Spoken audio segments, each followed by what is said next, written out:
35 വർഷം തന്റെ ചോരയെ നീരാക്കി തന്റെ ഭാര്യയ്ക്കും തന്റെ കുടുംബക്കാർക്കും തന്റെ വീട്ടുകാർക്കും വേണ്ടി പ്രവാസ ലോകത്ത് ഒരുപാട് കഷ്ടപ്പെട്ട ആ യുവാവ് തിരിച്ച് നാട്ടിലെത്തുമ്പോൾ തന്റെ ശരീരം വാർദ്ധക്യത്തിലേക്ക് കാലെടുത്ത് വെച്ചിരുന്നു. അതുകൊണ്ട് തന്നെ ഒരുപാട് രോഗങ്ങളും അദ്ദേഹത്തെ തേടിയെത്തിയിരുന്നു. താൻ ഇതുവരെ സമ്പാദിച്ച എല്ലാ പൈസയും നൽകിയിരുന്നത് ഭാര്യയുടെ അക്കൗണ്ടിലേക്കും. പക്ഷെ എന്തൊക്കെ നഷ്ടപ്പെട്ടാലും താൻ ഇതുവരെ നേടിയെടുത്ത സമ്പാദ്യങ്ങൾ മുഴുവനും തന്റെ ഭാര്യയുടെ കയ്യിൽ ഭദ്രമാണല്ലോ എന്ന രീതിയിൽ തന്റെ വീട്ടിലേക്ക് താൻ സ്വപ്നമെന്ന വണ്ണം പണി കഴിപ്പിച്ച തന്റെ സ്വപ്ന ഭവനത്തിലേക്ക് അയാൾ വന്നിറങ്ങുമ്പോൾ അവിടെ സ്വീകരിക്കാൻ ഒരാൾ പോലും ഉണ്ടായിരുന്നില്ല.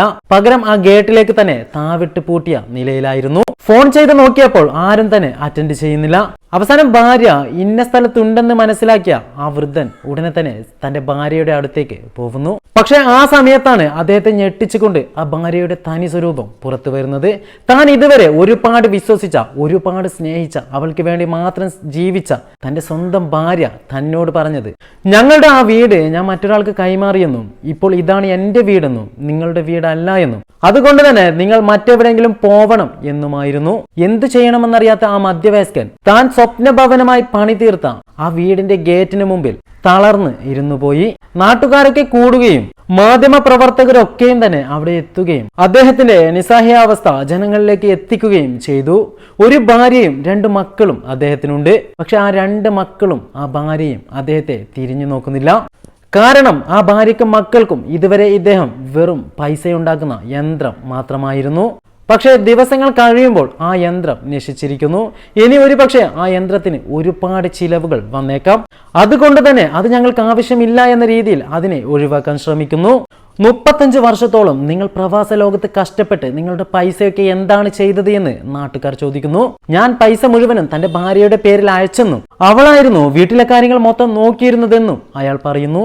35 വർഷത്തോളം കഷ്ടപ്പെട്ടിട്ടും കുറച്ചെങ്കിലും സമ്പാദ്യം നിങ്ങൾക്ക് മാറ്റിവെക്കാൻ സാധിച്ചിരുന്നില്ലേ? ഇങ്ങനെയുള്ള കുത്തുവാക്കുകളും അദ്ദേഹം കേൾക്കേണ്ടി വരുന്നു.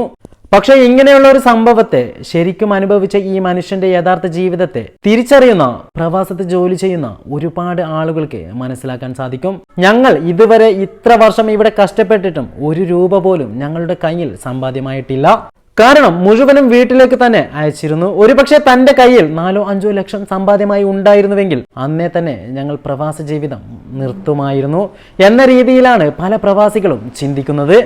കാരണം ഒരു ശരാശരി പ്രവാസിയുടെ ജീവിതം എന്ന് പറയുന്നത് ആദ്യം തന്നെ ഗൾഫിലെത്തുകയും തനിക്ക് അതുമൂലമുണ്ടായ ഒരുപാട് ബാധ്യതകൾ തീർക്കുകയും അതനുസരിച്ച് കുറച്ച് പൈസ കയ്യിൽ വരുമ്പോൾ ഉടനെ തന്നെ നാട്ടിലേക്ക് വരികയും നാട്ടിൽ ആവശ്യമുള്ളതിനൊക്കെ ചിലവഴിച്ച് വീണ്ടും ഗൾഫിലെത്തുകയും അതുമൂലമുണ്ടാവുന്ന ബാധ്യതകൾ കുറച്ച് തീർത്തതിനു ശേഷം തൻ്റെ വീട് മറ്റുള്ള സ്വപ്നങ്ങൾക്കൊക്കെയും തന്നെ പണം ചിലവാക്കുകയും അവസാനം അതിൽ വരുന്ന ബാധ്യത തീർക്കാൻ 10-15 വർഷം വീണ്ടും ഗൾഫിൽ തന്നെ കഷ്ടപ്പെടേണ്ടി വരികയും ചെയ്യുന്നു. അതുവരെ ഉണ്ടായ സമ്പാദ്യങ്ങൾ മുഴുവനും തൻ്റെ ബാധ്യതകളൊക്കെയും തന്നെ തീർക്കുകയും അതോടൊപ്പം വീട്ടുകാരുടെയും മറ്റും കുടുംബക്കാരുടെയും ബാധ്യതകൾക്കൊക്കെ സഹായം നൽകുകയും എല്ലാ കാര്യത്തിലും സ്വന്തം ഭാര്യ പറയുന്നത് മാത്രം ശരി എന്ന രീതിയിൽ അവരെ മാത്രം ആശ്രയിച്ച് അവർ പറയുന്നതിനൊക്കെയും തന്നെ പണമയച്ച് അവർക്ക് വേണ്ട കാര്യങ്ങളൊക്കെയും തന്നെ ചെയ്ത് അവസാനം തൻ്റെ കയ്യിൽ വട്ടപൂജ്യമാണെന്ന് മനസ്സിലാവുന്നത് തനിക്ക് ജോലി ചെയ്യാനുള്ള കഴിവില്ല എന്ന് മനസ്സിലാക്കുമ്പോൾ മാത്രമാണ്.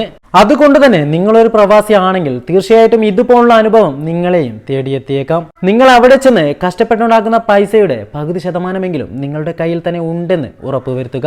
അത് മുതലായിട്ടാണെങ്കിലും മറ്റെന്തായിട്ടാണെങ്കിലും. കാരണം ഭാവിയിൽ നിങ്ങൾ തിരിച്ചു വരുമ്പോൾ നിങ്ങളെ രോഗങ്ങളും പിടികൂടിയേക്കാം. അപ്പോൾ നിങ്ങളെ തിരിഞ്ഞു നോക്കാൻ ആരും തന്നെ ഇല്ലെങ്കിൽ നിങ്ങളുടെ സമ്പാദ്യമെങ്കിലും നിങ്ങൾക്ക് തുണയായിട്ടുണ്ടാവും.